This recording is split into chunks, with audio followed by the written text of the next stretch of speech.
What's going on, Walking Dead family? Welcome back to the channel. This is my review and breakdown for the Walking Dead World Beyond series finale. The show is done, 2 seasons, 20 episodes, no more. The story has ended. Whether or not you like the show or not, I definitely think it's given us some background to the serum that we didn't know about. And I like the show for the most part. Sometimes it was a little bit boring, but I thought season 2 was much better.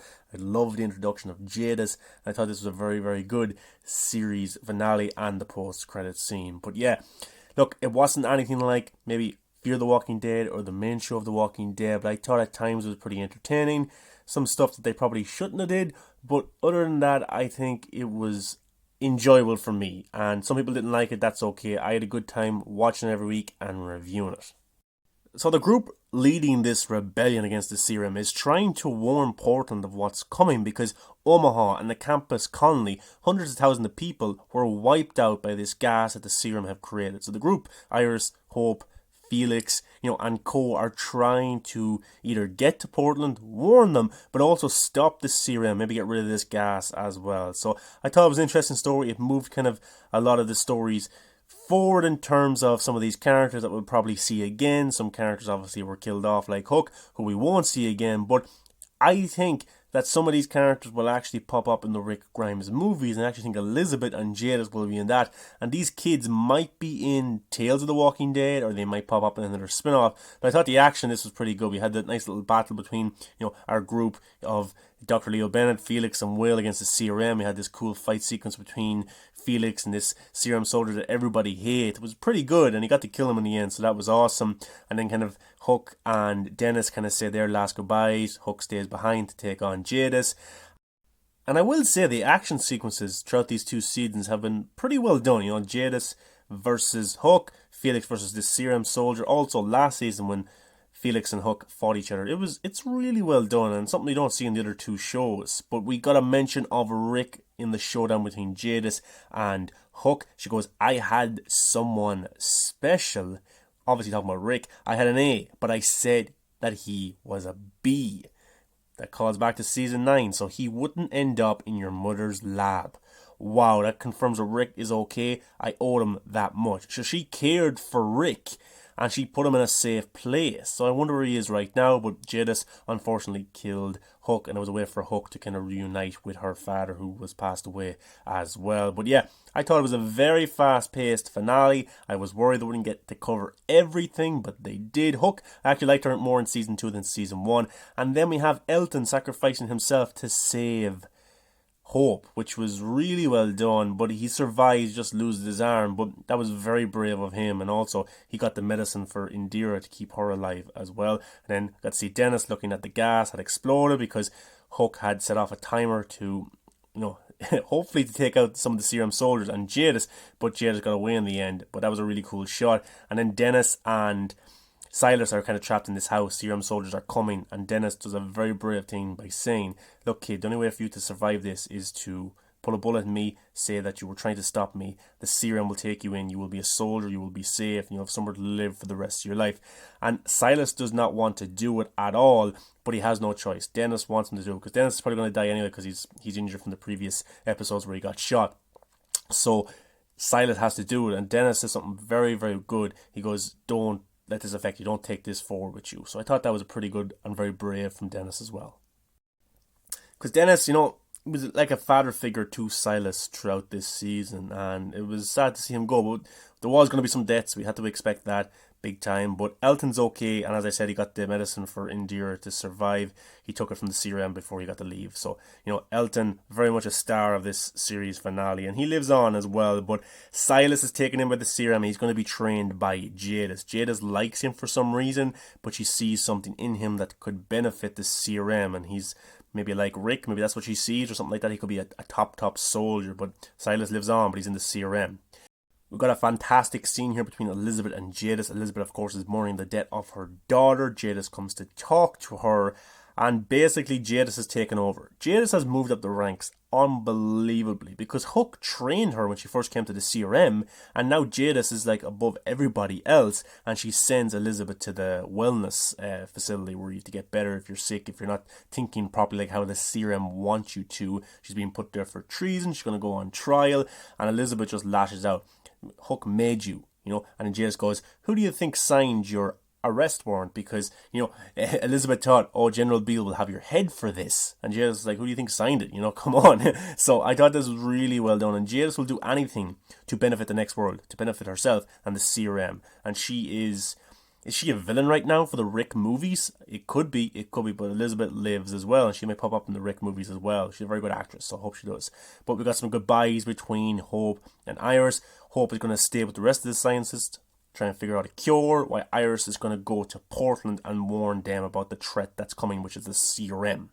Cool shot here of Elizabeth in prison. We have Will and Felix living happily ever after with their dogs. These characters live as well, so they could all return. I think Scott M. Gimple did hint at that they will return, even though there's not a season 3. We get to see Silas training with the CRM, being a soldier. So I like Silas over the first 2 seasons. I really did. I thought he was a very likable character. Then we get to see the group coming to Portland. So is Rick Grimes in Portland, but they have to warn the city of Portland about the serum, what they've been doing. So these characters have a mission as well to fulfill, even though the show has fully ended. Then we got some flashbacks of them kind of leaving in season 1 upon this journey, and you can see the difference between season 1 and season 2.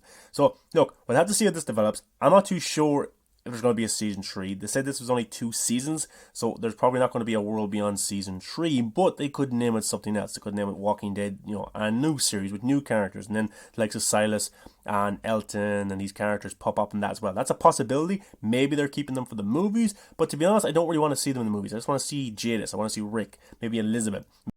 Because I think season 2 was much better when Jadis was introduced, when Dr. Leo Bennett had more screen time. These more established older actors brought a lot to the show. The kids are still up and coming actors and stuff like that, so they're not going to be amazing straight away or anything, especially when this is their first huge kind of gig. So yeah, I'm not going to be too hard on them, but I think the show was automatically better when the more seasoned actors were introduced. Now let's talk about this post-credits scene with Dr. Jenner. This is the first time we've seen him since season 1. Remember, he was in this establishment that was trying to find a cure. The group went there, then he wanted to kind of commit suicide to blow up this facility, this building, and the group just got out alive. But this is obviously a video few weeks before Rick and co met him in season 1. We have this woman who is listening to it, and we find out that she is a scientist, and she talks about Ohio because this guy is coming up behind her. He has a gun. He's obviously very pissed off at her because he says that you created this and then you made it worse. So it looks like that these scientists, and we get to find out it's France because they're speaking in French, created the virus, and then they tried to stop the virus, and then they made it worse. And then that kind of writing at the top says that the dead was born here or something like that. So it was cool to see Dr. Jenner return, but he talks about something very interesting, guys. A new variant of the zombie that we have seen in The Walking Dead. A new variant, which is unbelievable. And you're thinking, what, like a new variant? What is this? And then when this woman gets shot by this mysterious man, we get to find out what this variant is. So in Europe, well, France at least, the walkers aren't just walkers. They're fast. They're more aggressive. This woman here, once she's shot and killed, she's shot in the back, she gets up straight away. She knows exactly where she was shot from, and then she runs towards the door that the guy just left through. What the hell is going on? So these scientists either were doing some experiments, they created the virus, okay, a zombie outbreak happened, and then they tried to stop this zombie outbreak, and they made it worse. That's what the guy was talking about. So they made it worse, and then these faster zombies were created.